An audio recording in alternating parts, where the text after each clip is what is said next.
Friends, ಇವತ್ತು ನಾವು sheer Kurma ಅಥವಾ ಶಾವಿಗೆ ಪಾಯಸನ ಮಾಡ್ತಿದ್ದೀವಿ. ಸೊ ಇದಕ್ಕೆ ನಾನು ಫಸ್ಟು ಒಂದು ಪ್ಯಾನ್ ಇಟ್ಕೊಂಡು ಅದಕ್ಕೆ 2-3 ಸ್ಪೂನಷ್ಟು ತುಪ್ಪ ಹಾಕ್ಕೊಳ್ತಾ ಇದ್ದೀನಿ. ತುಪ್ಪ ಹಾಕ್ಕೊಂಡ್ಬಿಟ್ಟು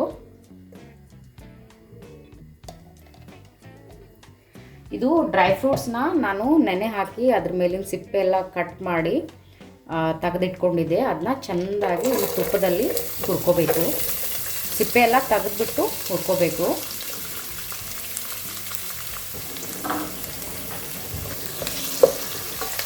ನೋಡಿ ಫ್ರೆಂಡ್ಸ್, ಇದು ತುಪ್ಪದಲ್ಲಿ ನಾನು ಇನ್ನು ಡೇಟ್ಸು, ಆಲ್ಮಂಡ್ಸು, ಕ್ಯಾಶು, ಪಿಸ್ತಾ ಮತ್ತು ನಿಮ್ಗೆ ಯಾವ್ಯಾವ ಡ್ರೈ ಫ್ರೂಟ್ಸ್ ಇಷ್ಟ ಆಗುತ್ತೆ ಎಲ್ಲವನ್ನು ನೆನೆಸ್ಬಿಟ್ಟು ಒಂದು ನೈಟ್ ಸೋಪ್ ಮಾಡಿಟ್ಕೊಂಡು ಅದರ ಸಿಪ್ಪೆ ಎಲ್ಲ ತೆಗಿಬೇಕು. ತೆಗೆದು ಈ ಥರ ಚಿಕ್ಕ ಚಿಕ್ಕದಾಗಿ ಕಟ್ ಮಾಡಿ ಅದನ್ನ ಘೀಯಲ್ಲಿ ಚೆನ್ನಾಗಿ ಅದು ರೋಸ್ಟ್ ಮಾಡ್ಕೋಬೇಕು.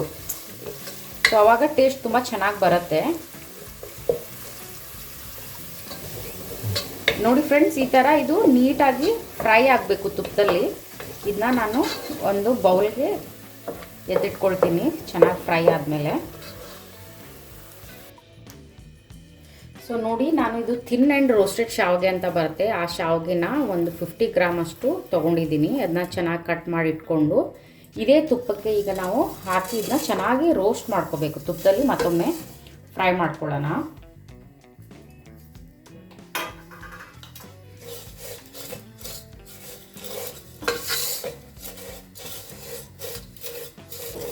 ನೋಡಿ, ಈ ಥರ ನೀಟಾಗಿ ತುಪ್ಪದಲ್ಲಿ ನಾನು ಇದನ್ನ ಫ್ರೈ ಮಾಡ್ಕೊಂಡಿದ್ದೀನಿ. ಮತ್ತು ಇದನ್ನ ನಾನು ಸೈಡಲ್ಲಿ ತೆಗೆದಿಟ್ಕೊಳ್ತೀನಿ.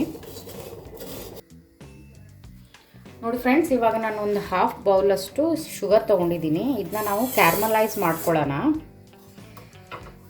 ನೀಟಾಗಿ. ಅಂದರೆ ಸೇಮ್ ಅದೇ ಬಾಣಲೆಯಲ್ಲಿ ಅದು ಕರಗ್ಬಿಟ್ಟು ಒಂಚೂರು ಕ್ಯಾರಮಲ್ ಆಗೋವರೆಗೆ ಇದನ್ನ ಫ್ರೈ ಮಾಡ್ಕೋಬೇಕು ಶುಗರ್ನ.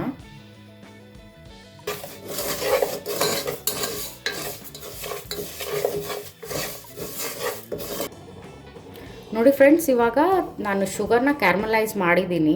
ಇದಕ್ಕೆ ನಾನು 1-1.5 ಲೀಟ್ರ್ ಅಷ್ಟು ಹಾಲು ಹಾಕ್ತಿದ್ದೀನಿ.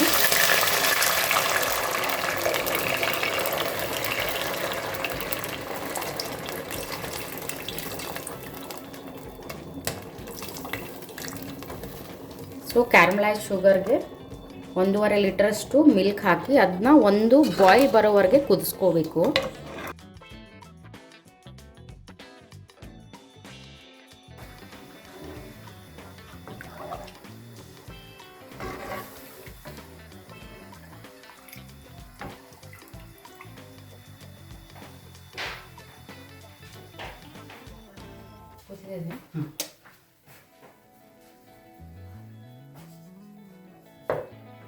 ಸೊ ನೋಡಿ, ಇವಾಗ ಇದು ಮಿಲ್ಕು ಒಂದು ಬಾಯ್ಲ್ ಬಂದಿದೆ. ಇವಾಗ ಇದಕ್ಕೆ ನಾವು ಆವಾಗಲೇ ತುಪ್ಪದಲ್ಲಿ ಫ್ರೈ ಮಾಡಿಟ್ಕೊಂಡಿದ್ದೆಲ್ಲ ಡ್ರೈ ಫ್ರೂಟ್ಸ್ನ ಆ್ಯಡ್ ಮಾಡಬೇಕು.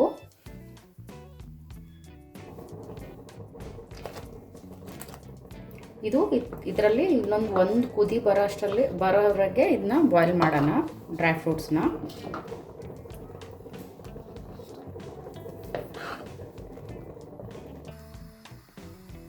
ನೋಡಿ, ಇದು ಇವಾಗ ನೀಟಾಗಿ ಡ್ರೈ ಫ್ರೂಟ್ಸು ಬಾಯ್ಲ್ ಆಗ್ತಿದೆ. ಇವಾಗ ಇದಕ್ಕೆ ನಾವು ರೋಸ್ಟ್ ಮಾಡಿ ಇಟ್ಕೊಂಡಿದ್ವಲ್ಲ ಶಾವಿಗೆನ ಅದನ್ನ ಆ್ಯಡ್ ಮಾಡ್ಕೊಳ್ಳೋಣ. ಇದು ಥಿಕ್ನೆಸ್ಸು ನೀವು ನೋಡ್ಕೊಂಡ್ಬಿಟ್ಟು ಮಾಡ್ಕೊಳ್ಳಿ ಎಷ್ಟು ಬೇಕಷ್ಟು. ಯೂಶ್ವಲಿ ಶೀರ್ ಕುರ್ಮಾ ಸ್ವಲ್ಪ ತುಂಬ ಥಿಕ್ ಇರಲ್ಲ, ಖೀರ್ ಥರ ಸ್ವಲ್ಪ ಲಿಕ್ವಿಡ್, ಫ್ಲೋಯಿಂಗ್ ಲಿಕ್ವಿಡ್ ಥರನೇ ಇರುತ್ತೆ. ಸೊ ಆ ಕನ್ಸಿಸ್ಟೆನ್ಸಿ ಥರ ಇದನ್ನ ಇನ್ನೊಂದು 5 to 10 ಮಿನಿಟ್ಸು ಬಾಯ್ಲ್ ಆಗಕ್ಕೆ ಬಿಡೋಣ.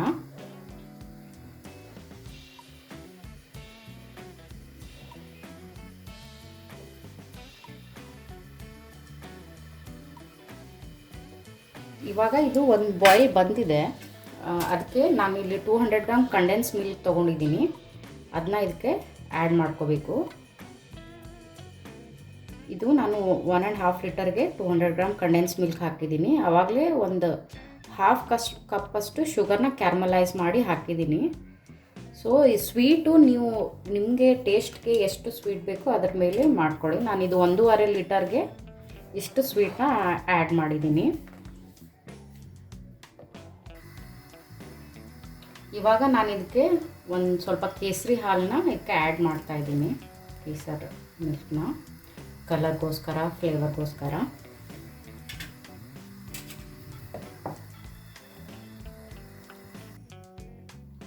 ನೋಡಿ ಫ್ರೆಂಡ್ಸ್, ಲಾಸ್ಟಲ್ಲಿ ನಾನು ಇದಕ್ಕೆ ಕೇವರ್ ಎಸೆನ್ಸ್ನ ಹಾಕ್ತಾಯಿದ್ದೀನಿ. ನೀವು ಬೇಕಿದ್ದರೆ ರೋಸ್ ಎಸೆನ್ಸ್ ಹಾಕೋಬೋದು. ನಾನು ಕೇವರ್ ಎಸೆನ್ಸ್ ಆ್ಯಡ್ ಮಾಡ್ತಾಯಿದ್ದೀನಿ. ನಿಮಗೆ ಏಲಕ್ಕಿ ಫ್ಲೇವರ್ ಬೇಕಿದ್ರೆ ಏಲಕ್ಕಿ ಫ್ಲೇವರ್ನೂ ಹಾಕೋಬೋದು. ಬಟ್ ಇದು ಶೀರ್ ಕುರ್ಮಾಗೆ ಕೇವರ್ ಅಥವಾ ರೋಸ್ ಎಸೆನ್ಸ್ ಹಾಕಿದರೆ ಟೇಸ್ಟು ಚೆನ್ನಾಗಿ ಎನ್ಹಾನ್ಸ್ ಆಗುತ್ತೆ.